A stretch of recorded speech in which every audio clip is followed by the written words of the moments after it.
hello, ni hao, xin chào, or whatever else your greeting of choice may be from Dinh Vu Plaza, Hai Phong, Vietnam. Might be a bit noisy with all the trucks. I think this is like a loading bay for cargo ships or something. It's a bit of a random location, but the reason I'm out here is because I need to catch a bus.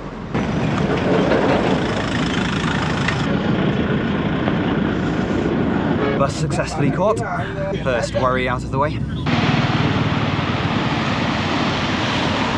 Alright, so we are here in Dam Gop, Ninh Binh. Dam Gop is not actually where we want to be though, it's just where the bus goes. But as I've just been sat on a minibus for the last 3 hours and 50 minutes, I don't really fancy hopping in a taxi right now. So I think what I'm gonna do, as it's still early and we got plenty of time today, is find a roadside coffee shop, get a little caffeinated and see if we can't find somewhere to buy some breakfast.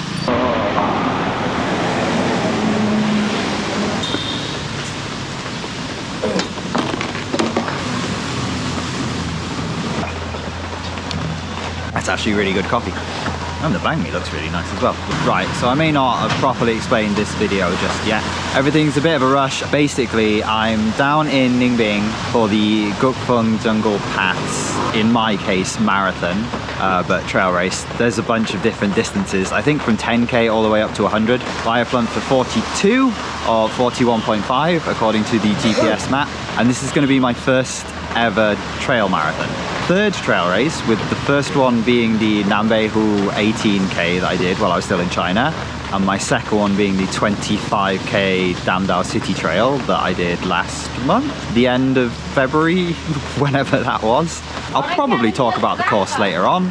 It doesn't look like there's crazy elevation, but for now I'll just say, because it's going to be a long race, I figured I would do this as 2 separate videos. One for the race and one for before, so that is going to have to do for an introduction. Right now I am quite hungry and I would like to enjoy my coffee and my sandwiches.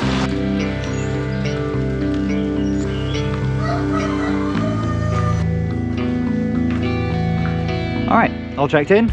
Room's pretty nice. Bunch of jackfruit trees in the courtyard, swimming pool, all that. A little bit cold, but might get in there later on.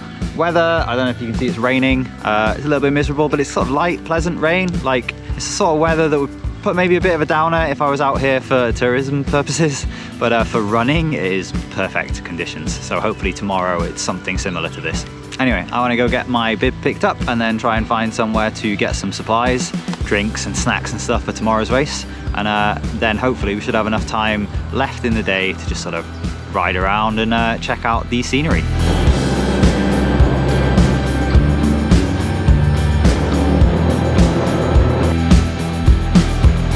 Motorbike in the rain. Let me just wipe my glasses. Alright, here I guess the car park to Guk Phuong Park. The pickup point is a place called Ho Mac, or Mac Lake, which is apparently about 1,200 meters from here. So I guess I'm gonna have to walk sort of the last bit of the way to get there and pick up stuff, which is fine by me. I've been cooped up in a bus all day and sat on a motorbike, and it would actually be nice to get out and stretch my legs.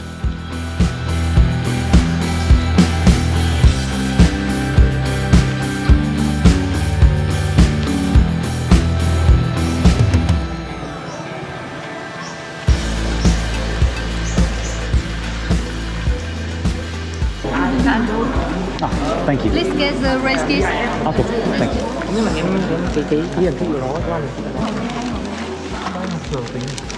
Thank you very much. Right, picked everything up. Got my number, got my t-shirt, picked up some gels and stuff, and a couple of like energy bars, and also some Tailwind drink mix, because people keep talking about that, but I've never actually seen it available in this part of the world.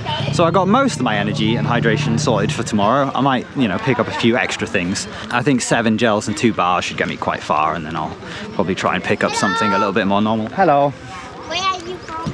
The UK.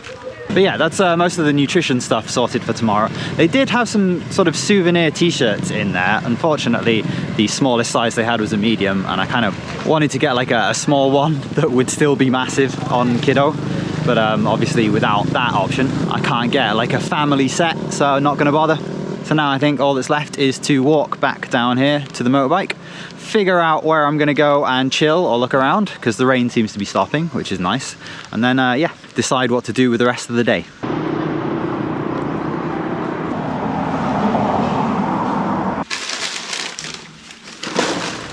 Oh yeah. All right, race t-shirt. Not bad at all, I would say. Fits nice, looks pretty good. Pretty happy with this one, and it's neither red nor blue. I don't think there's a finishers t-shirt for the 42K. The 70K and 100K races have separate finishers shirts. All right, before I start blabbing on about anything else, might as well just go through what we got from this little expo. Obviously the t-shirt and my lovely little bib number. Always important, can't race without that. Which I've just noticed has the elevation profile on there. I think I'm holding that the right way up. We also got some coconut oat milk. For some reason I always seem to get milk of some sort from these events. I really don't want it now. I don't want it ever. I certainly don't really want it after I've finished running. Whatever this is, it's Japanese writing on it, some sort of makeup thing, because I think that's who is sponsoring the event. Some gift voucher for, I don't even know what that's for, don't really care. And the bag drop label, which I might actually use. This is probably going to be the first event I've ever used the bag drop, because as I just found out, it's like 24 kilometers from my hotel. I don't really want to run a full trail marathon and then have to take a motorbike all the way back here for like 40 minutes or however long it takes before I can get a change of clothes. Hopefully that doesn't get lost anywhere. And yeah, the last thing in here is obviously safety pins, because we need safety pins to put that on our t-shirt. I do actually really like this top. I might go running in it tomorrow. I brought my finishers t-shirt from Damdal, but this one just, I don't know, feels nice, looks good. So then yeah, that were the other things that I bought. This I got free when I bought my gels. It's like a Koros drinking flask. The quality is terrible. I have opened it and had a look, and as soon as I pressed this button for the first time to open the lid, the button fell off and I had to put it back together again. So yeah, there's probably a reason they were giving these away for free. I think the fact it's Koros is kind of cool, because this is probably the first video where I mentioned this, but I've got a new watch. So I recently bought the Koros Pace 3 because my Garmin Forerunner 945 was starting to feel like it was on its last legs. And I've had it for like 4 and a bit years now, so I can sort of justify buying a new watch. Now the Garmin hasn't quite died, so I have both watches with me. I'm not wearing the Garmin at the moment because when I wear it, the battery goes down fast. But I will be taking both of them out with me on the course tomorrow. So I get to see if the Koros like breadcrumb navigation thing is significantly worse than the full maps that you get on the Garmin, or if, as I suspect, when you're following a pre-mapped trail, it probably gives pretty much the same experience. Then yeah, there's my hydration stuff. Like I said, I got some Tailwind because I've heard good things about it. Like a lot of runners seem to rave about it, but I've never really seen it available. This is the first time. So I thought, hey, I'll pick up some of that, see what that's like. I got some Hammer Nutrition energy bars. Hopefully these will be better than the Hammer Nutrition gels, which I am not a fan of. Gritty, sandy sort of texture for some reason. And then I got a bunch of goos, which are my favorite gels so far. So I got this solid watermelon flavor. I do not like this flavor. I do not understand why this flavor exists. Watermelon is bland and not particularly nice at that. Salting it doesn't improve it, but there are only 2 flavors that had a significant amount of sodium in them, and I always get worried that I sweat a lot and I get rid of lots of salt. So I wanted to get that for some variety. The other super salty one is the salted caramel ones, which I have not had before. So I'm looking forward to trying those. Then I got a bunch of raspberry lemonade because these ones aren't caffeinated and I don't want literally every single gel to be caffeinated. And then this tri-berry one because I do like my berry flavors and it's got a little bit of caffeine in there, so not so bad as some of them. I'm not sure exactly what's going to be available at the checkpoints, but I mean, at the very least, there should be like bananas and stuff. So I think I'm probably sorted nutrition-wise. It's not like I'm doing the 70K or 100K and I'm going to be out there for half a day. But yeah, that is all of my stuff. And before I go into anything else like expectations and the like, I'm just going to take a little break and I might see if we can continue this video outside.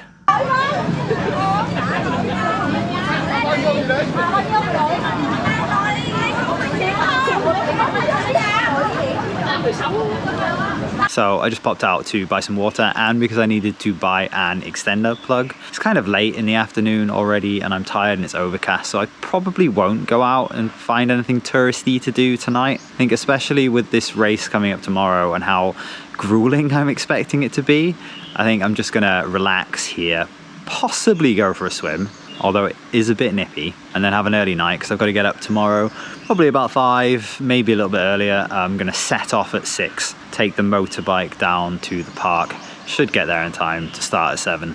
And so rest and a good night's sleep is probably exactly what I need.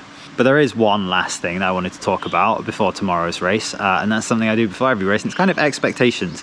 Even though I don't really have any, very much like the Damdao City Trail, I don't know what to expect.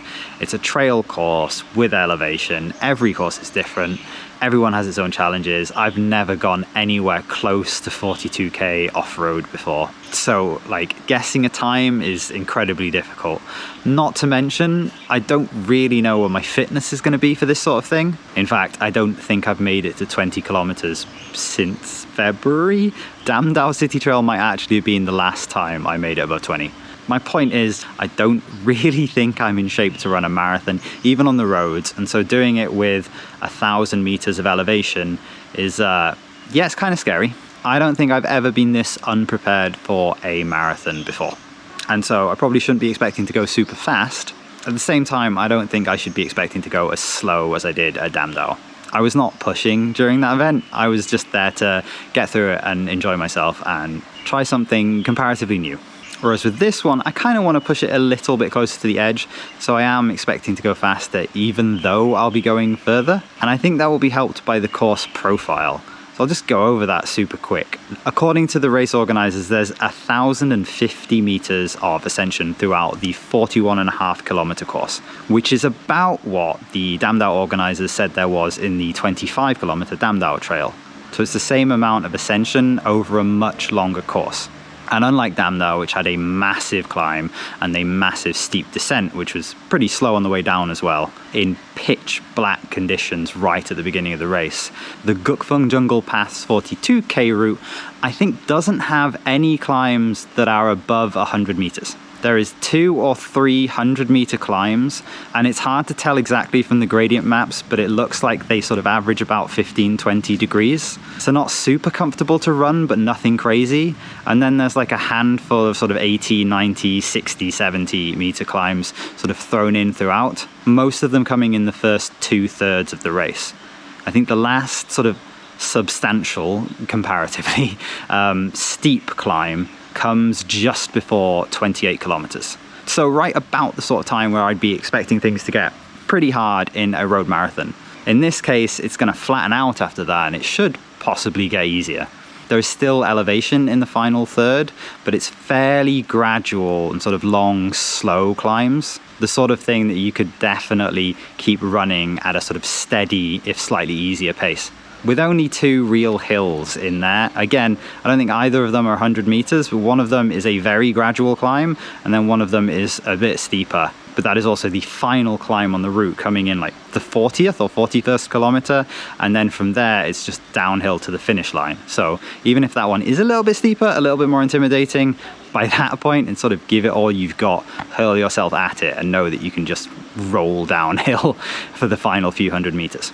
So I'm going to be trying a little bit harder, and the course should be a little bit more conducive to keeping a steady pace than the Damdao City Trail. And for that reason, I think I'm probably going to be going faster. So I can't just say, oh, Damdao took me 3 hours and 40 minutes. So let's figure out what percentage that is of like a marathon and then multiply it by that. Because I think I'll probably be averaging a higher pace, even though it's a longer distance. And in my mind, the target I'm sort of setting for myself, or have been setting for myself this last week or so, is under 5 hours. Now that seems a bit ambitious to me, but it also seems like it's just about on the edge of possibility. Again, this is really not based on anything. It's kind of just a wild guess, and I'm pulling numbers out of the air. But that would require me averaging just over 8 kilometers an hour for just under 5 hours. And I think that's something that I might be capable of. Regardless, it's not so much a target that I'm necessarily going to be chasing, it's just sort of where I think the bounds of possibility might lie. And when it comes to the real sort of time, I guess I'll figure that out tomorrow as we go. And because the race is probably going to be a separate video, I don't imagine I will see you again until afterwards. At least not in any significant capacity. So wish me luck.